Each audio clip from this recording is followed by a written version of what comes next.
Off top in the year 2000, Toronto Raptors head coach Butch Carter, just before the start of the playoffs, decided to sue former player Marcus Camby for $5 million because he called him a liar.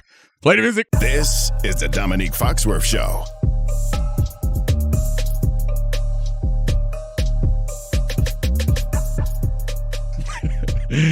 Welcome to the Domonique Foxworth Show. You're joined by Charlie Kravitz, as usual, and a special guest, Vinny Goodwill. We got the crazy NBA news, and we had to bring in the Vinny Goodwill to speak to us about what's going on there. I saw the 313. That's why I got distracted. I saw you repping Detroit. I didn't notice that you was repping Detroit at all times, but welcome to the show. And do you remember that? I do not remember that, and I remember a lot of things in the crates. Being called a liar? Wow. Because your league, the NBA, is so damn crazy this year, I was looking into a bunch of other crazy coach firings and coach stories, and I forgot about this my man Butch. So Camby was on the team. He got traded, and he said right after he got traded that Butch just had a conversation with him and said he was going to build a team around him. And that's what led Camby to call him a liar. And Butch was like, nah, we ain't having that. I'm not going to have people call me a liar. I'm going to take you to court. Eventually dropped the case and nothing came of it. But that's a ridiculous thing to have happen. I mean, he might have had grounds for the case being like, who's going to believe Marcus Camby? The team's going to be built around him instead of Vincent T-Mac. That's a fair point. I mean, if anybody was a liar on that team, never mind. Never mind. Vinny, I appreciate it, man. What is going on in NBA? Like, we're firing successful coaches.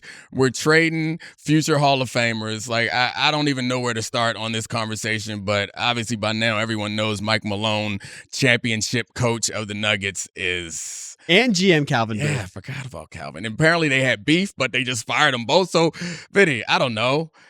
Explain. Big beef. You remember playing like Street Fighter? Yeah. I feel like we're part of the Street Fighter generation where you're both about to get whacked and you throw that flash fireball and both of y'all wind up dying at the end of it. Yes. That's what this felt like today, because from everything that I've understood, man, it was a lot of bickering. And there was a lot of bickering for like the last 2 years, ever since the Nuggets won that championship. And even throughout that championship season, that roster has changed so much over the past couple of years, where they're trying to infuse more young players. They've gotten rid of some of the vets because the vets have gotten a little bit too expensive. And Michael Malone is one of those guys. He loves his vets. Calvin Booth is one of those guys. Hey, I got to look at the bottom line of this. Why don't you play the young guys and let the young guys grow? And maybe you should coach the vets a little bit harder. So I think over the past couple of weeks, the relationship went from being really bad to, you know, if I see you in the streets type of bad, where you lose that double overtime game to Minnesota where Russell Westbrook does the Russell Westbrook thing. You lose to the Indiana Pacers where Nikola Jokic does all the things and you still lose. You lose to the Golden State Warriors. You lose to the LA Lakers. You're in the midst of a 4-game losing streak. 3 of those teams I named were playoff teams that you are going to likely have to go against. Mm-hmm. And you don't want to lose to them closing out the regular season as you're trying to seal playoff positioning. But even with that, like, everybody knew Calvin Booth's contract was up. Everybody likely knew, at least since January, that Michael Malone might have been looking for somewhere else to go. Mm-hmm. But to get fired in early afternoon on a Tuesday with 3 games left, man, that's crazy town. You know what this is like? This is like Black Monday in the NFL, except Black Monday is like every day in the NBA because you can make the case to fire a whole bunch of people. And then you're like, man, I wouldn't fire the dude, but I understand why they did. And that's where we are here. There's a couple things that jump out to me. One thing I don't quite understand is if they were bickering, if there were issues, why not choose one and go with the vision? Because, like, at least you have to assume that this is a championship level team, that the ownership or the star player, which is the other thing that's really interesting, would say that somewhere between the two of these minds, there is someone who knows how to win a championship and has a vision for this team going forward. Let's pick one of them. Mm-hmm. The idea, like, if they would have fired Mike Malone, I would still be shocked. If they would have fired Booth, I'd have been less surprised. But why not take one? Like, that's what I don't get about it. Dominique, this seems like one of those impulsive situations, like the timing of it, right? Like, this is one of those things that if you're going to do both of them, you're going to do it in like a Friday afternoon news dump or something like that. You're not going to do it at this point. This feels like one of those things where both sides have been pushing and pushing and pushing, and somebody said enough. And enough came from the Kroenke family. Mm-hmm. And that's what it feels like to me, that the bickering and the arguing had gotten so bad that if you're ownership and you're listening to the coach trash the GM and you're listening to the GM trash the coach, you have grounds to fire both because they're giving you the evidence. And you're just like, you know what? I'm asking for explanations when I just realized that I'm the best person here to explain how this came to be. It's both your kids coming and they complain to you. You're like, all right, you know what? No screens for everybody. Everybody turn over your iPad or your phone. I'm not trying to figure this out.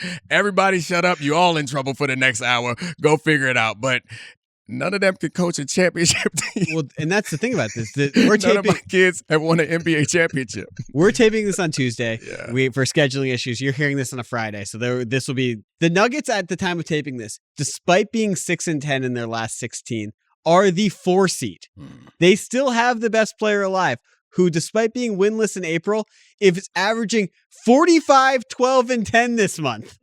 45, 12, and 10.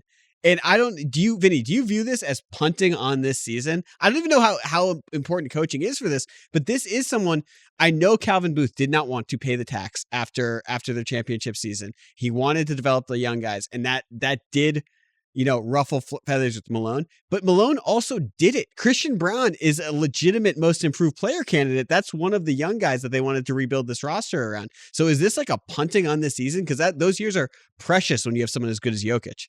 Yeah, I think when you said Booth didn't want to go into the tax, usually it ain't the GM that says we don't want to go into the tax. Usually that's the owner that's saying we ain't going into the tax. Figure it out, like the scene from Friday. Make it enough. Like, that's where we are right now. And I think it's the economic reality. Like, I know it gets boring, but it's hard to have 3 guys on a super max contract or some level of max contract in this second apron NBA. Like, you see how bad Phoenix looks. You see what happened in Milwaukee. Like, you see the trouble that Boston's going to be in financially. You've got Murray on a max, Jokic on a max, and Michael Porter Jr. on a max. And those last 2 dudes, like Jokic is worth every penny. But when you got Murray and Porter, maybe Porter isn't the guy that you would give the max to if you had to reassign it. But he signed this deal before this recent collective bargaining agreement. The thing was just, you know what? Pay whatever little tax it is and you'll be fine. But the tax rules changed, and now you have to be very careful about giving that third guy a max contract while simultaneously trying to keep together like the back end of a bench. Like, it's a financial reality. Like you said, Christian Braun is one thing. I don't think Michael Malone had a problem with coaching the younger guys. You can be hard. You can be a hard on the younger players. It's, will the Michael Porter Jr. still listen to you? Will the Jamal Murrays still listen to you? That's been up and down players who have vacillated between feeling motivated and being healthy and trying to basically figure out where they fit alongside Nikola Jokic for the better part of 3 or 4 years now. And there's no longer the margin for error in the Western Conference. Like, Charlie, you said they're 4th. They're a game up in the win column in 4th. Technically, they're actually 7th, which means they're in the play-in because those other teams have tiebreakers over the Nuggets. They just have played 1 fewer game. Yeah, so, okay, that makes sense. But what you were talking about before that, the issues with roster construction and playing time and going with the young guys and max salaries with the wrong, like, that sounds like routine NBA stuff. That does not every team but the Thunder. Yeah. Every team but the Thunder managed to get around all of it. That does not tell me why we need to get rid of the coach and the general manager. And I think Charlie's question is one that none of us can fully answer, but kind of we have hints towards it. Like, is this a punt on the season? Like, unless they know something about David Adelman that I don't know, like, yes, punting on the season right now. None of this makes clear sense to me why you would do any of it now, because all the issues that you're talking about, they aren't solved by firing either Malone or Booth right now. It feels like there's going to be more to this story. Something else had to happen to send them over the edge. Oh, I think there was a confrontation. Yes. I don't think it was like fisticuffs or nothing like that, because Calvin Booth is a big man, right? You know what I mean? And Michael Malone's a fiery fella, but I don't think he wants smoke from a 7-foot dude who actually played in the league. That ain't gonna turn out well. But I do believe that there was some level of, man, this has boiled over to the point that we can't be around each other anymore. And this has been happening for the better part of 2 years. And you're right, Domonique. This happens all the time. Like front offices and coaches have two separate agendas almost all the time. Like one is looking at the big picture, the other one is looking at tonight. So I'm guessing if you're firing both, you're saying we ain't really rocking with either one of you and we can't do it but right now. My question is, and I have the answer to the question, but I have not been told that Nikola Jokic was like, hey, man, get these dudes out of here. Because that's what the natural thing is in the NBA is if the coach and GM get fired, somebody ordered the code red. Yeah. I've been told that he hasn't. Okay, it doesn't matter whether he has or he hasn't. That's one thing that's very unique about the NBA is that when you are a star player, you have some level of power. You think they did this without talking to him? Like, that's the thing that I find hard to believe. I'm not believing that they did this without talking to him. Michael Malone went and met Nikola Jokic's horses. I doubt a fact. I doubt that Jokic pushed the red button, but they came and asked him, hey, right? They had to come and ask him at some point or run it by him. Maybe they didn't ask him. They said, we are going to push the red button. Like, it's a 2-key turn situation. Like Jokic had to turn his key too. Maybe he wasn't the first to do it, but when you're that good, I assume, and maybe he's a different guy because of whatever, maybe he's a different type of superstar, but I don't imagine that they do this without at least him nodding in their direction that this is okay, right? I think if you're going by normal NBA protocol, and even when we put Jokic on this exalted higher ground of something better than human, right? I'm agreeing with you on the logic of it. Like, you're going to him and telling him, hey, man, we don't like what we have with the coach. We don't like what we have with the GM.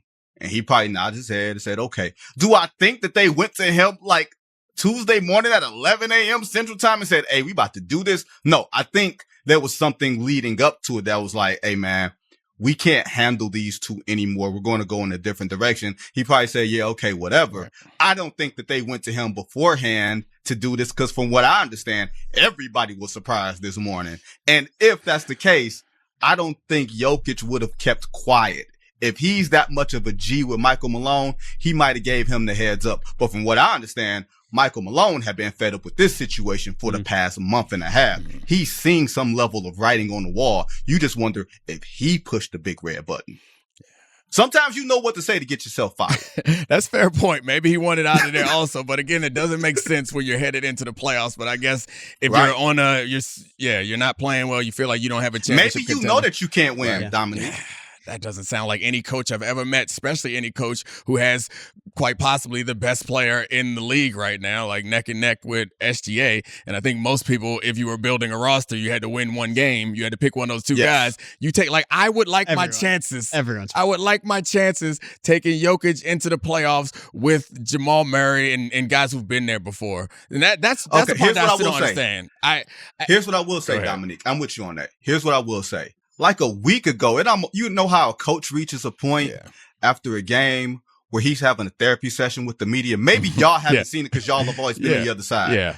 Michael Malone is having this thing where he's talking to the media and saying, well, man, these guys don't get it. Like, they think that they have all the answers and they're looking at me like, I don't, like, that was the thing. And usually that means, man, something's coming around the corner. Right? Yeah. And then a couple of days ago, he said this about Jamal Murray, their second best player, like the guy that you really need this thing to work if it's going to work, no matter how good Jokic is. He says, with this hamstring, we hope he'll be back for the playoffs. And if you're saying you hope a point guard is back for the playoffs, man, you're saying he probably ain't going to be back. And if he is, he's not going to be close to 100%. So however good Jokic is, historically good, he can't carry a who's who of who to the NBA finals. And this is amazing because let's zoom out for a second. 11 months ago, this team was the title favorite. They seemed like they were set up to win back-to-back championships. Even going into Game 7 against Minnesota, where they had a double-digit lead before they blew it, we're like, okay, they've got the best player alive. Murray is phenomenal in playoff situations. He's someone who can elevate his game, which in playoff basketball, which we know is definitively different from the regular season. And I just want to know, like, where this leaves the franchise. This is the type of move that's indicating a franchise in flux, and you now have one of the best offensive players of the last 25 years heading into his 30s without a coach, without a GM. Is this like we trade Aaron Gordon, we trade Jamal Murray, we trade MPJ? Because there are a lot of changes, and this situation still has the most important piece in the entire league. Dude, you said one of the most important or one of the best offensive players in the last 25 years. You need the triple that. Yeah. I feel like the NBA's been around for 78 years and he's been the best offensive player in 80 of them. Yep. You know, I'm like, this is nothing to trifle around with. I wonder because they didn't like fire like the staff or anything. And David Adelman is highly regarded. And usually what that says is we want a different voice that's not Michael Malone, that's not yelling. Like we have a sort of infrastructure that's in place. Like there is a school of thought, guys, that an NBA coach only matters so much. Yeah. Like I don't believe that. I don't subscribe to that, but there's enough people that I talk to that say, man, once guys know what they're running, it's about them. It's not about the coach. The coach is just there and maybe he helps on the margins. I tend to believe that this franchise needs help on more than just the margins. And that's why you bring in a new front office, a new head coach, someone that can basically say, Nikola, we're going to make the best of your 30s and we're not going to trade you to the Lakers to go play with Luka Doncic. Yeah. I mean, I think that the playoffs specifically is where it does matter, where coaching does matter in the NBA. Like every year we talk about how this team got outcoached or this team couldn't make an adjustment. I don't want to be repetitive and keep reiterating the same thing, but it's definitely shocking. And this feels like a shake up the snow globe move, which never feels like a strategy to me. It's like, oh, it ain't working, so let's shake it up and see how it lands. That seems like a bad way to go about when you have a player in a system in a core that's done this before.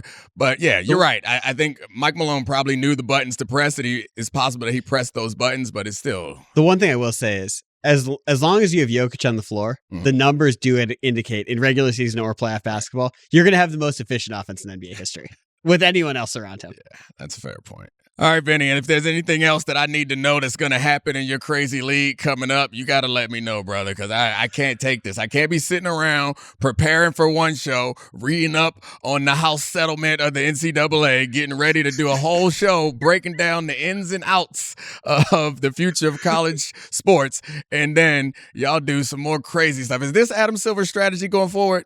Just make people do crazy stuff all season? That's what's going to get attention on the game? You know what I will say? Adam Silver loves the fact that the NBA looks more like the NFL, right? He wants that. He does not want one team at the top and everybody chasing. He wants to have 10 to 12 title contenders every year. What that means is you've got about 8 franchises that have unrealistic expectations of what they have. And when you have unrealistic expectations, that means somebody got to go when you are not a title contender the way that you believe that you are, which means it's going to be a lot more furniture moving and head coaches. But as for right now, y'all, I'm headed to Dallas to go see the first ever Dallas Mavericks away game because the Lakers are playing the Mavs tomorrow. By the time people see this, they will either have seen Luka Doncic light that arena on fire or the fans will light that arena on fire. Yes, there will be a fire in Dallas. I'm sure of it. One question before you go, Vinny. Is there a player that you're looking forward to going into the playoffs as like a breakout guy? Because I feel there's one young guy every year who there are questions about how he's going to perform in the playoffs, and they either... Vinny, I sprung this on you. No. I will buy you some time because I know my co-host. He's asking this question because he got somebody in his head. I want to see if Amen Thompson can play in the playoffs without shooting. There it is. All right, Vinny. Without a jump shot. There it is, Vinny. He's my favorite player in the league to watch this year. You don't have to answer it. If you want to answer it, you can answer it. But I could tell as soon as he started asking that question, I was like, Charlie just found a roundabout way to get his takes off. I know my guy. I will say this. Amen Thompson is the best athlete in the NBA. And he might not even be the best athlete in his own family. His brother might be the best athlete in the NBA. Asar Thompson, these two dudes are freaks, I tell you. So, yeah, I would not be surprised if the Fighting Emes, led by Amen Thompson, puts the hurts on some of these things. You saw what Ime was saying to Steph Curry, because Amen Thompson was putting the brakes on Stephen Curry on Sunday night. 2 for 10. No, this Charlie, that's not a bad wild card. Yeah. We might know his name at the end of this. Like the people who don't watch basketball, I'm like, hey man, I seen that boy somewhere. Yeah, you saw him somewhere else. You saw his brother. It's the most interesting thing. Cause normally you see those wings and they're like super athletic guys or like the T-Mac, Vince, Kobe, Paul George type of vertical athletes. He's like a gigantic jittery guard. I've never seen anything like it. And watching him guard SGA and Curry. Did you say jittery? Yeah, like he's like quick twitch. Quick twitch, it's like slot receiver action is what he's talking about. Yeah, jittery made it seem like he got a caffeine problem. No, but it's like it's that horizontal jump stop that Derrick Rose and Russell Westbrook are able to do that you don't see 6'7" guys doing. No, you know what he does that is really shocking to me? He goes up really quickly and comes down really slowly and like that's the most impressive thing when you watch him jump to like block somebody's shot. He goes up like a pogo and then comes down like he's pressing the button that just says easy landing. Like no, I'm with you on that. That kid is smooth and he gonna hurt somebody in the playoffs. He gonna hurt somebody's feelings in the playoffs. I'm sorry that Charlie used you to get his own takes off, but I am very grateful I respect that you are here. I respect it. You hit me with a couple 90s references, which is how I know that you love me because you brought up Street Fighter and you brought up Friday. I'm going to let you go on this one. Street Fighter 2, obviously, arcade edition is the only one. Who you playing with? Like, who do you go with? What type of guy? I feel like this is one of those things that might tell you a lot about someone's personality, who they go. I know you're not a Ken or Ryu guy. You better not be a Ken or Ryu guy. That's kind of a cheat code. Yeah, if you're a Ken or Ryu guy, you're the one who go into a store and say, give me everything that's on the mannequin. Like, no, you got to have a little bit of personality to yourself. Is that what you did when you bought that shirt in Miami? No, you know who I like, Domonique? Who that? Because I was a skinny kid. I was me too. Real skinny Me too. kid. Blanca? So you know who I'm going with. My man Dowsing. There you go. That's who I was rocking with. I thought he was African until like the arcade when you go to his place and fly you to India. I was like, that's my guy. That's my guy. That he was Indian. I was like, oh, okay. Still closest to my guy I could have. Closest to my guy. So you can see the line. Yeah. It's a straight line. You can draw a straight line there. All right. Appreciate you, Vinny. You're the man. Thank you so much Yes, for sir. doing this. Enjoy your time in Dallas. I hope you survive the fires because they're coming. Hey, they got Shags in Dallas. I don't think they caught up yet. All right. We back and we got a fun baseball story, right, Charlie? Yeah, it's fun. So we're back, and this I want to talk about a story by Jared Diamond, who wrote about the wealth gap in baseball. We've all noticed this because the Los Angeles Dodgers are a wagon. They can outspend everyone. They're currently their odds for their projected win total for the season is 108.5. You can actually buy odds on if they're going to break the Mariners record and win 117 games this season, which is preposterous. And part of that is they're able to pay Mookie Betts. They're able to pay Shohei Ohtani. They're able to pay whoever they want. And this article is questioning if having no salary cap in baseball, this is something that I think you would have dreamed to institute with the NFL Players Union. If there's a downside for this, because can teams compete when one team can spend 600% more than them on their roster? So the idea of not having a salary cap obviously is something as a players union guy I would drool over and think it's the perfect possible solution. But I think you also need like revenue sharing between teams on the other side to make sure that everyone has the access to the same players. But the most interesting thing about this is whenever we talk about any of these sports, I think we fail to appreciate. We always talk about whoever wins the championship as if it's a story about who has the best team. And I guess that's the answer, but it's not always a result of what you think it is. I think when you change, you tweak certain things, and as we talk about a bunch of different subjects on this show, is that there are trade-offs for any tweak that you're making. And part of the trade-offs in this situation in baseball, the no salary cap situation, and the Dodgers in particular, is we're not testing for who has the best team. In college basketball, we get to a champion. It's in part who's the best team, and it's part who's lucky enough. And we understand. Who doesn't choke like a dog against Houston when they're up by 6 with 35 seconds left? Well, yeah, that's a Duke shot. But yeah, we understand. They're choking dogs. Right. right? We understand that that's part of the equation in that. And in football, we understand that you're also testing for attrition. And we changed the rules. So you're kind of testing for who has the best quarterback. Like we understand that we are making these tweaks. We're dialing the game in a way that we hope makes it more enjoyable and more fun. The thing about this baseball story that I find interesting is if the Dodgers win again, or even if they are as dominant as they've been so far, or if the Mets win, who are playing similar, yeah. But the Dodgers in particular, because it seems like what we're testing for is not who has the best pitching. It's not who's been able to find the best free agents. It's not who has the best sluggers. It's who got the best local TV deal. Mm-hmm.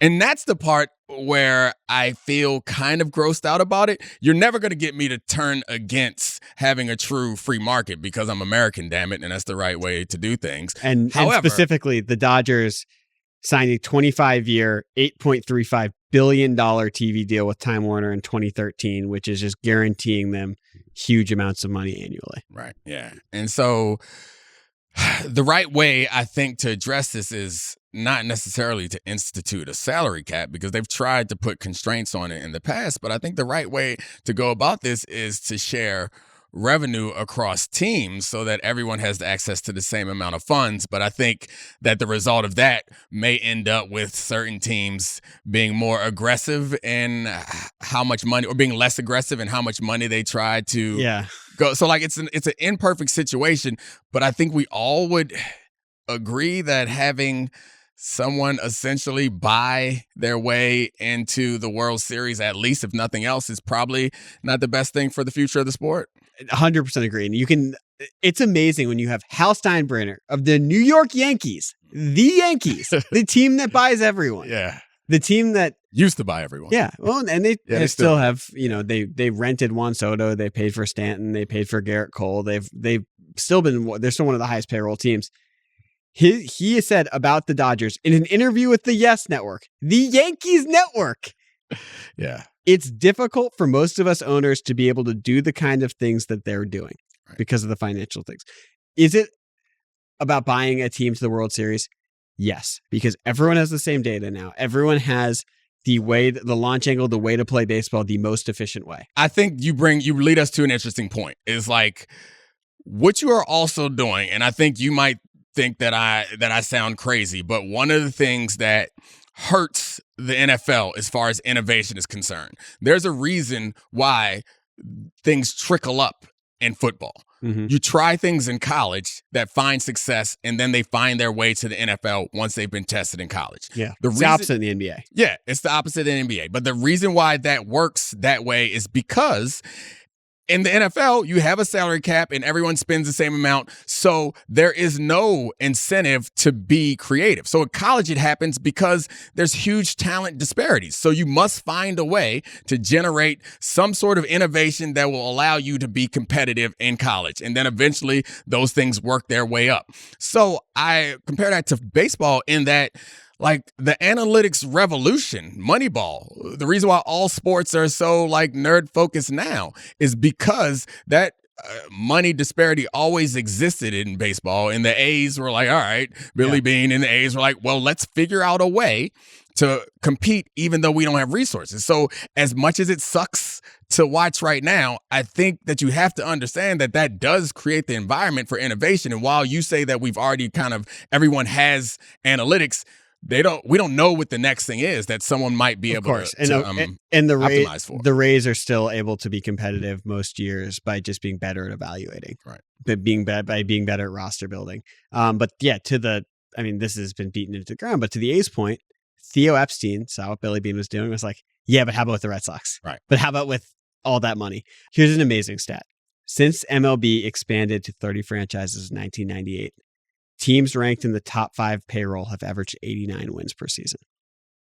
If you spend the money, you usually make the playoffs. Yeah. I mean, I'm not surprised by that. I also think that you have to think about the future of the league. And as baseball is moving a little bit out of the spotlight as far as professional sports are concerned. It's becoming a regional national sport in certain ways. Yeah, I'm You not follow your team. Right. So the point I'm making here is I'm not sure that this actually isn't a good strategy for the league going forward.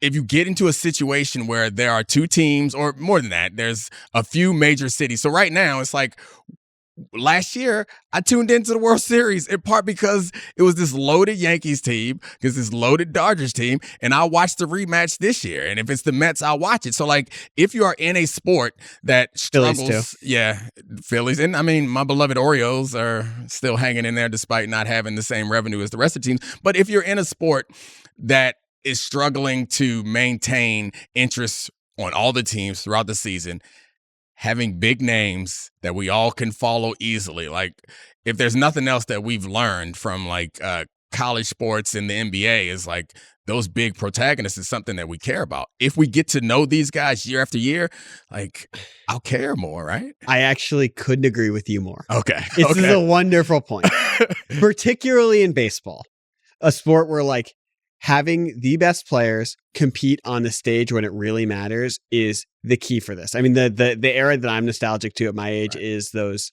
Yankees and Red Sox things in the mid 2000s, and those are awesome. The teams were there every single year. You got to see Jeter and A-Rod, Manny and Poppy. It was awesome. Pedro throwing Don Zimmer. Yep. And as this article has pointed out, you can buy your way into contention. And the biggest gripe of Mike Trout's career, the guy who's like, this is the modern Mickey Mantle, is he does not play for stakes. And he has not played for stakes his entire career. And all we wanted when Shohei Ohtani was switching teams was for him to play in the spotlight.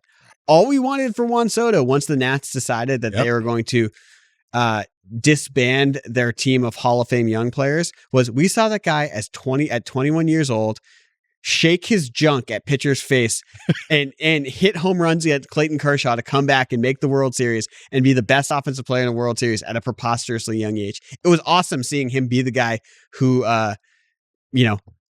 nutted up for the Yankees last year along with Stanton, now being on the Mets. I want these guys. If there's going to be a baseball zeitgeist, we need the people who have staying power, who are actual superstars, to be on the best teams. Yeah, I mean, you get Mookie Betts and personality with Jazz Chisholm. Like, you get players that we start to get to know and we see in these big moments. And I think as a sports fan, that's what I want. Like, I'm never going to be a day-to-day baseball fan, but I want to have a reason to lock in the playoffs. And I hate to say that this is great, but like, this is kind of great. We are also insulting all of the people who follow their team religiously, who are like, I'm going to watch my local team and I want them to have a chance. And with this current setup, they never will. That's fair. Well, they could have a chance, but they can't sustain it. Yeah, that's fair. I mean, I guess, but it still depends on what the most important thing is going to be able to like generate eyeballs, and what's going to generate the eyeballs. For the health of Major League Baseball. For the health of Major League Baseball. It's those big marquee matchups. We're at a point like 160 plus games is not something that anyone is locked in. I wonder if we would feel, or if I would feel differently if the Nationals were still having a team that was trying to be competitive every year. Yeah. Because before they blew it up, I think I might have felt differently. If it's like, we developed this, we went through the tough times, we drafted Strasburg, we drafted Bryce Harper, we traded for Trey Turner as a prospect, we signed Juan Soto.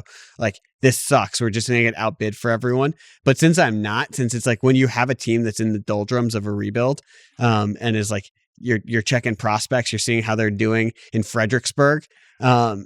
It's kind of nice to at least have some protagonists in the national story, but I might be so fed up with this if I actually had a dog in the fight. Yeah, I think we're bad people to talk about this. Like, real baseball fans, super hard baseball fans are probably annoyed at us, but I feel about this the same way I do about like college basketball. It's like, I want a reason to lock in on the big games. I want the big names. I'm not going to be surprised this year when I see Freddie Freeman. I'm going to be like, oh yeah, despite his name, I remember Freddie Freeman from last year. He looks like Freddie Freeman to me. Yeah. Well, or does he? Yeah, I mean, he looks like what Freddie Freeman, I know Freddie Freeman to look like. Not what I would assume someone named Freddie Freeman looks like. Yeah, him and Young Jock. it's interesting because this is honestly the complaints I have about the NBA sometimes, where it's like, why does everyone just get to go to the Lakers? Why are only the big market teams able to compete? And then when it's a sport like this that feels like it's on more life support on a national stage, I'm like, yeah, whatever. Let me know them. Let me know the guys. Yeah, and I mean, we know the basketball guys too. They are a much bigger deal. Yeah. All right, let's close it out with a fun game I like to call Reports from the Rabbit Hole. What have you been into this weekend? I know that you fall into rabbit holes. I don't know if you fall into them. You dive headfirst into rabbit holes. Is there some interesting topic that you want to bring to our table before we shut this down? I got two of them. One that's a serious one that's more fun. Okay. The serious one is there was an interview in GQ Spain with Carlos Alcaraz. And for the audience, as a tennis fan, I'm a tennis fan. He is the youngest number one in tennis in ATP history. Just ATP history, definitely not WTA history as well. He has 4 Grand Slams, and he's someone who is one of the most talented people to ever pick up a racket. And in this interview, he sort of talked about his happiness and his mental health. And he said, I am just as happy as I was when I was number 1. He's now number 3 in the world. He's been much more up and down this year. There are real questions about if he's going to win a Grand Slam this season.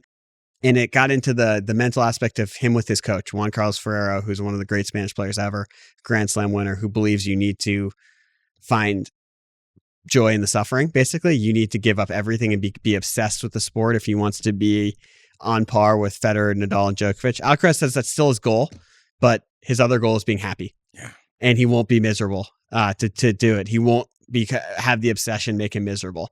And I think it's fascinating because this is someone who, when you watch him play, he can do things, with the exception of maybe Roger Federer, that no one else has ever been able to do with the tennis racket. He's the most complete young player ever.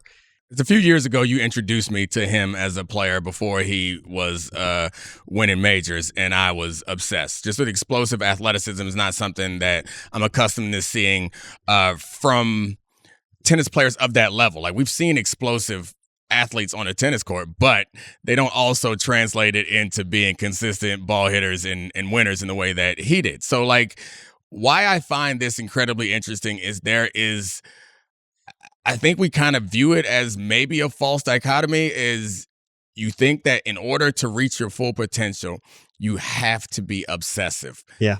I think that there's a competing argument that's like, maybe that's not right for everyone. And we talk often about how Michael Jordan is like the prototype for what every athlete should want to be. But we also all appreciate that Michael Jordan does not seem like he is now in the best place. There is a way. And like, you could look at Magic Most Johnson. people aren't Michael Jordan. Right. Yeah. But I mean, Djokovic is. And right. That's what's like, it's amazing. You like tennis, it's so solitary. And you have like Djokovic, who ripped the GOAT title out of Roger Federer's hands and Nadal's hands, but I'm going to use Federer for this. Federer probably more talented. Djokovic is like, he was better than me except for the points when it mattered. Yeah. There's the story of Djokovic after beating Federer in a Wimbledon final, asking the clubhouse manager to give him one single square of chocolate to melt on his tongue, being like, that's what it took to be number 1. He's the guy who said, up first, I take your legs, and I take your soul. And with Carlos, I do wonder if it's like, is it like Michael Phelps, who was tortured by this in certain ways and had to take a break? Right. He had to, and like, is he protecting from burnout? Is this something where it's actually like he might have a better career or not? Like, because is there something where he can extend it by the fact that he's not driving himself to burnout, to quitting, the way Agassi did for a period when he took meth, or Michael Phelps? Why'd you hit it with a whisper? He took meth. I think it was in his book, wasn't it? Yeah. So like, you don't have to whisper it. So it's weird to tie this story to some of the earlier conversations, but the conversation that we just came off of about baseball, you might be able to guess where I'm going because you've been around me long enough, where I think there's something to be said as the new kind of horizon of performance enhancing and team development is a bit in the psychology of players. That's one of the places that we have not tapped, is fully understanding the psychology of players. The reason why this makes me think of that is because it's very easy for us to wrap a narrative around the Jordan type player, because it's like, obviously suffering's good. That's how you get great. It's suffer. Like, you must want this more than anyone else. But I think we fail to appreciate that all people are different. Yeah. And maybe it's possible, and you're making this point with burnout or whatever, or anything like that, but maybe it's not even just burnout. Maybe it's possible that to get the best out of this type of person, that there has to be balance in their life. And I know that it seems crazy given all, like, we make up this whole mythology around, like, Rocky is everyone's got to be like this. You got to go suffer in the woods and chase chickens and carry wood on your back until you pass out. That's the only way to be great. Like, no, it's actually not the only way to be great. And he said, like, and his coaches said that he plays his best when he's happy. And that's something that Belichick said he realized about Tom Brady. It had to be a family atmosphere. You had to get it. And the one thing I find it amazing is, like, normally you have these players who metaphorically take a torch. Mm-hmm. Alcaraz was Rafael Nadal's doubles partner in the Olympics, which essentially accounted to be his last competitive tournament. I know he played a doubles match in Davis Cup, but this was the big thing, his last time in the spotlight. He got to share the stage with his idol in Roland Garros, a place where they announced him with all 14 of his titles there, where it's the best introduction in sports. It's 04, 05, 06. Like, it's unbelievable to see someone that dominant on the surface. He got to be Nadal's partner in a year when Nadal was inching towards retirement, really crawling towards it because his body was destroyed. And Nadal was giving interviews being like, this has been the least happy year of my life because I've been away from competition. It was someone who was that addicted to it despite having his first child. And you have Alcaraz looking up to his idol, and he's seeing someone tortured by the fact that competition consumes him. And what he has is a necrotic foot, a dead foot that he's playing through, destroyed knees, a destroyed hip, a torn abdomen. And he's like, I need to be out here. And Alcaraz, it's interesting that his response wasn't like, I want this suffering to be as great. He's like, I want to be at the table, but I don't want this. And we don't normally have athletes say that. And particularly guys who are like, this is a Mahomes, Victor Wembanyama, LeBron James type of talent, right? Letting us in this way. Yeah, that's interesting. I think we're talking about it from two different vantage points, which I think is interesting because one perspective that you have is like, he's fine with sacrificing potentially some majors for his happiness. But I'm proposing the idea that this might be the way to get to more majors, is we don't know how everyone is built. You know, like, to your point, I think, like, Nadal, he kind of thrived in that way. Like, he's not going to know what to do afterwards, in the same way that we caricature Jordan, and, like, Jordan's never happy if he doesn't have someone's to beat. Like, it's possible that the best of Alcaraz could come because he's happy. And that would make me happy, because I texted you about this when I first saw the interview, and I was like, I feel gross that this is making me sad that someone this talented might not want it as much as I want it for them. Right. Yeah. And you might be viewing it different. And you might be viewing it differently, because he even said that, like, his results have been really up and down with pressure. Mm-hmm. And he said Yannick Sinner, the world number one, is suspended for a very controversial steroid case right now. And there was all this hope that in the 3 months that Sinner was suspended, Alcaraz would get back the number one ranking. And he said the pressure of that ranking killed me and killed my tennis. Yeah. All right. What's the other one? More fun? The last one's more fun, which is, this is going to be our full Masters preview. Okay, let's do it. Food at the Masters is legendarily cheap.